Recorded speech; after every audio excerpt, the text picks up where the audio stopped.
চা বলয়ের রাজনৈতিক সমীকরণ কি বদলের পথে? 23 জানুয়ারি আলিপুরদুয়ারে মুখ্যমন্ত্রীর সভায় আমন্ত্রিত প্রাক্তন বিজেপি সাংসদ জন বার্লা। সেই সভায় তিনি উপস্থিত থাকবেন বলেই সূত্রের খবর, আর তাতেই জোর জল্পনা। তবে কি গেরুয়া শিবিরের সঙ্গে দূরত্ব বেড়ে যাওয়ার পর তৃণমূলে আনুষ্ঠানিকভাবে যোগ দিচ্ছেন চা বলয়ের নেতা জন বার্লা? জন বার্লার তৃণমূলে যোগদান নিয়ে এত জল্পনার কারণ অবশ্য যথাযথ। 2024 সালে লোকসভা নির্বাচনে বিজেপির তৎকালীন সাংসদ এবং কেন্দ্রীয় মন্ত্রীকে টিকিট দেয়নি বিজেপি। 2019 সালে আলিপুরদুয়ার লোকসভা কেন্দ্রে তিনি পদ্মের টিকিটে দাঁড়িয়ে বিপুল ভোটে জয়লাভ করেন। তারপর তাকে কেন্দ্রীয় মন্ত্রীও করে বিজেপি। কিন্তু 2024 সালে তাকে বিজেপি টিকিট না দেওয়ায় বিজেপির সঙ্গে তার বিরোধ তুঙ্গে ওঠে। আলিপুরদুয়ার লোকসভা কেন্দ্রে মনোজ টিগ্গাকে বিজেপি টিকিট দিলে মনোজের সঙ্গে বিরোধে নামেন জন বার্লা। তারপরই গেরুয়া শিবিরের সঙ্গে দূরত্ব বাড়তে থাকে তার। দলীয় কোনো কর্মসূচিতে দেখা যায়নি তাকে। এদিকে ভোটে জেতার পর থেকেই এলাকায় একচেটিয়া দাপট শুরু করেন মনোজ। সম্প্রতি মাদারিহাট বিধানসভা উপনির্বাচনে ফাটল একেবারে বেআব্রু হয়ে পড়ে। বিজেপি প্রার্থী হয়ে একদিনের জন্যও প্রচারে নামেননি বার্লা, বরং তৃণমূলের পাশে থাকার বার্তা দেন। এই বার্লা কাটা উপড়ে ফেলে এখানে ফের পদ্ম ফোটে নাকি উন্নয়নে ভর করে সবুজ ঝড় ওঠে, সেদিকে নজর ছিল সকলের। কিন্তু ভোট বাক্স খুলতেই বোঝা যায় নির্বাচনে এই বার্লা কাটাতেই বিদ্ধ হলো পদ্ম। বাংলার নির্বাচনী রাজনীতির ইতিহাসে প্রথমবার মাদারিহাট বিধানসভাটি জিতে নেয় তৃণমূল।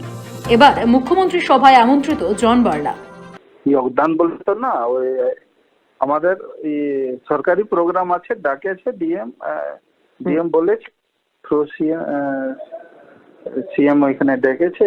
আর আমি এজ এ ডুয়ার্স ডেভেলপমেন্টের জন্য, ডুয়ার্স এন্ড তারার ডেভেলপমেন্ট জন্য আমি এজ এ মুখ্যমন্ত্রী আমি বসতেও পারি।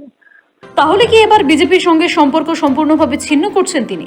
সেই জল্পনাই এখন তুঙ্গে, আর এই খবর চাউর হতেই তুঙ্গে রাজনৈতিক তরজাও। দেখুন, ওনার জনগণের জন্য যদি কাজ করার ইচ্ছে থাকে জনগণের জন্য কাজ করুন, কোনো অসুবিধা নেই। জনগণের কাজ করতে গেলে আগামী দিনে উনি কি পরিকল্পনা করছেন তার উপর আমরা ভিত্তি করে উনি জনগণের জন্য কি কি কাজ করেছেন তার হিসেব আপনাদের সামনে তুলে দেবো।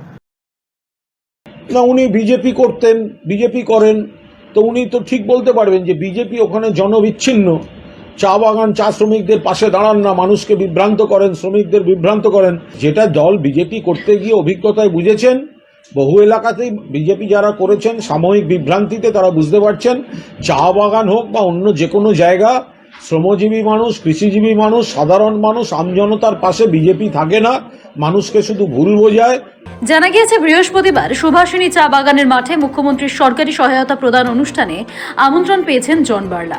বুধবার দিল্লি থেকে বিমানে আলিপুরদুয়ারে ফিরে সেই সভায় উপস্থিত থাকবেন বিজেপির প্রাক্তন আলিপুরদুয়ারের সাংসদ তথা বিতর্কিত নেতা জন বার্লা।